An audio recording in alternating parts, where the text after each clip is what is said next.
number 33, and here three activities are operating, investing, and financing. Okay. In this question, the opening and closing balance of fixed assets are given. Here, 84,000 is the opening balance and 98 is the closing balance. And depreciation on that asset is rupees 8,000 is. So we will transfer the depreciation on the credit side of fixed asset account by depreciation, and after that closing balance 106,000 and minus 84,000, the balancing figure is 22,000. It means purchase of fixed assets. Clear? After that we have to calculate the net profit before tax. Net profit before tax. In the reserve and surplus, statement of P&L is given. The opening balance is negative 12,000 and closing 14,000 positive. यानी first year में 12,000 का loss हुआ था और next year में 14,000 का profit हुआ. तो ड्यूरिंग द ईयर कितना प्रॉफिट अर्न किया है फर्म ने? कितना? 26,000. इट मींस पहले 12,000 का प्रॉफिट अर्न किया तो वो लॉस कंप्लीट हुआ है, जीरो पे आए, और फिर आगे 14,000. तो टोटल प्रॉफिट कितना अर्न किया गया है? 26,000. Clear? 26,000 profit. Okay. Any other reserve? General reserve is given.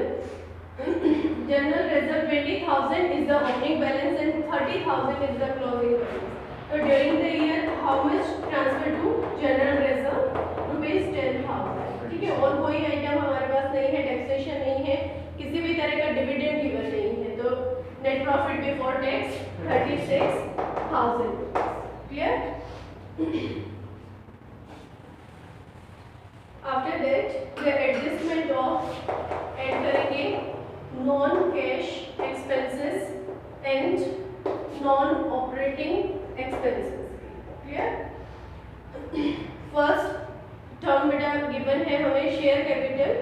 Share capital 60,000 से 70,000 की होगी. तो during the year share capital issue proceeds from issue of share capital. 10,000 की शेयर कैपिटल इशू हुई है तो it is inflow of cash. Next reserve and surplus, ये already transferred. Next is long term borrowings. Long term borrowings stable है बेटा हमारे 50,000 के थे, 50,000 ही है. इट मींस ना तो इशू किए गए हैं और ना ही उनका रिडम्पशन किया गया है. But interest on debentures is given. Clear? तो we will add the interest on debentures. It is 5,000 rupees is given. And secondary आप इसे कहाँ शो करेंगे?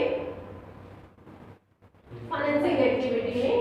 Interest paid on debentures rupees 5,000. Clear? Paid है it means negative outflow of cash. After that trade payables अभी छोड़ के चलेंगे, अभी रिकॉर्ड नहीं करेंगे. उसके बाद fixed asset account already we prepared. ठीक है. इस अकाउंट से हम डेप्रिसिएशन ऑपरेटिंग एक्टिविटी में ट्रांसफर करेंगे. Depreciation on fixed asset. Clear? और परचेज ऑफ फिक्स्ड एसेट कहाँ जाएंगे? इन्वेस्टिंग एक्टिविटी में. कितने का? 22,000 परचेज किया था. It means outflow of cash. Clear? उसके बाद non current investment is given. 6,000 से 16,000 की हो गई है non current investment. It means purchase of non current investment. 10,000 purchase की गई है. It is also the outflow of cash. Clear? Next is current investment. It is cash and cash equivalent. Inventories ये current asset है. And bank cash and bank balance it is also cash and cash equivalent. Clear?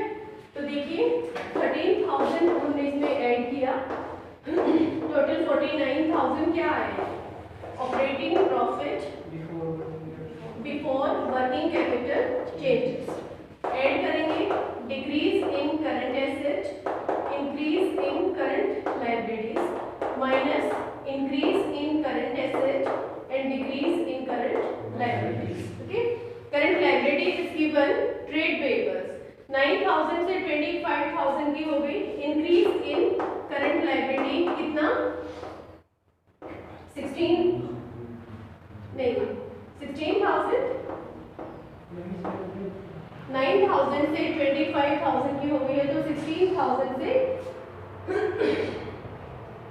Increase हुई है। उसके बाद current assets देखिए, current assets बेटा current inventories आपको दी हुई है 12,000 से 49,000 की हुई है, तो 37,000 से इन्वेंट्रीज इंक्रीज हुई है, माइनस हो जाएंगे इन्वेंट्रीज 37,000 से नेगेटिव, और कोई नहीं दी हुई है। 16,000 आप ऐड करेंगे,